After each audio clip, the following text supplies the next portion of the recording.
When we've looked at the anti-fraud efforts that we've taken, one of the weirdest and most difficult parts of this is the black box that exists around certain state programs. It's Vice President J.D. Vance talking to leaders in Congress about the $230 billion in suspected fraud. Welcome back to the States. I'm Greg Bishop.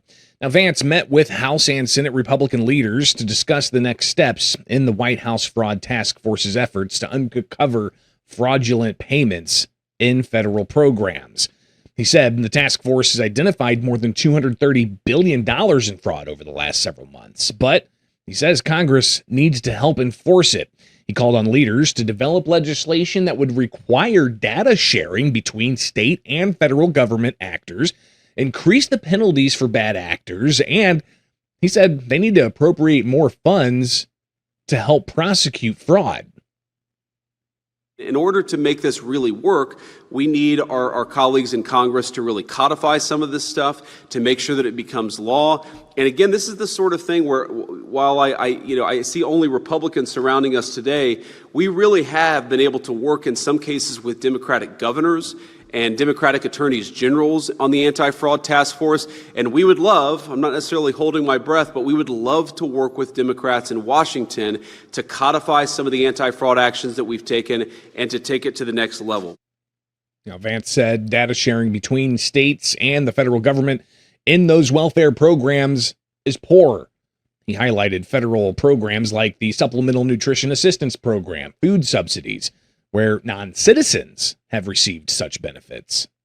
I think the American people would be shocked to learn, because I was certainly shocked when I learned it a few months ago, that when we send tax dollars to the states to administer the STAT program, we have no visibility into who is ultimately getting those benefits. In other words, if the state of California gives those food stamp benefits to an illegal alien, to a violent criminal, the federal government has no visibility, and sometimes the states themselves have no visibility.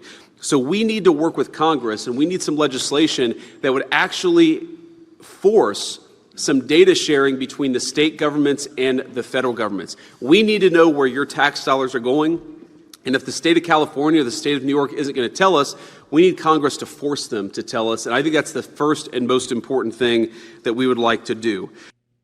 Now, sitting alongside the vice president was Andrew Ferguson, vice chairman of the task force, and he said that federal programs were originally created for a high-trust society.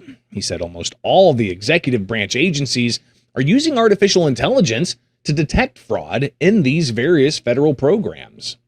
Data sharing should be a requirement for participating in these programs, because that will unleash the power of American AI ingenuity and innovation in these agencies to stop the fraud before it happens. Because once it goes out the door, it's very difficult to get back. The pay and chase doesn't work. And so the way you stop fraud is you keep Americans' hard-earned money in the agencies unless it's going to someone who actually needs it.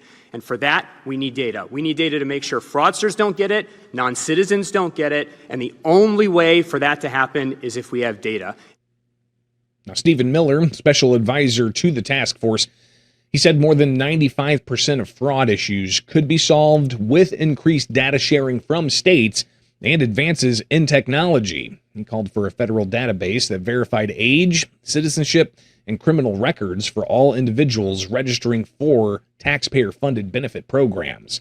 Now, Vance also called on congressional Republicans to increase penalties against individuals who are convicted of defrauding these federal programs. He said fraud crimes are often not prosecuted aggressively, and Miller said most fraud prosecutions under $1 million go unenforced at the federal level, and he said mandatory minimum penalties need to be enforced to deter fraud. This may be hard to believe, that you could steal hundreds of thousands and ultimately millions of dollars and not do any significant jail time. Again, you can look at the sentences for the Feeding Our Futures fraud, which is one of the largest frauds in the history of any country anywhere in Minnesota, to see this. And there's a lot of reasons for that. I think probably the simplest, least conspiratorial explanation is that when Congress was drafting these statutes, they still lived, to use the phrase that used a lot today, in a high-trust society. Now, Vince Haley, director of the Domestic Policy Council, called on the congressional leadership to source payment systems for fraud. and move toward a federal database to verify benefit eligibility. He also called on leaders in Congress to appropriate funds for more fraud investigators. Now, Vance echoed that call for more funding to fight fraud. While he did not list a specific amount, Vance said the task force needs more aid from Congress to continue prosecuting fraud. But we need a little bit of resources, because while we're saving the American people billions and billions of dollars and we're not spending very much, we need a little bit more appropriated to expand this fraud effort. I think we'll save even more money in the process. It's the sort of investment that, unlike most of the money you guys spend, it never comes back to D.C. Every dollar you give us comes back at least 5 or 10-fold. So it's a good investment, and it's the sort of thing that we need to see happen.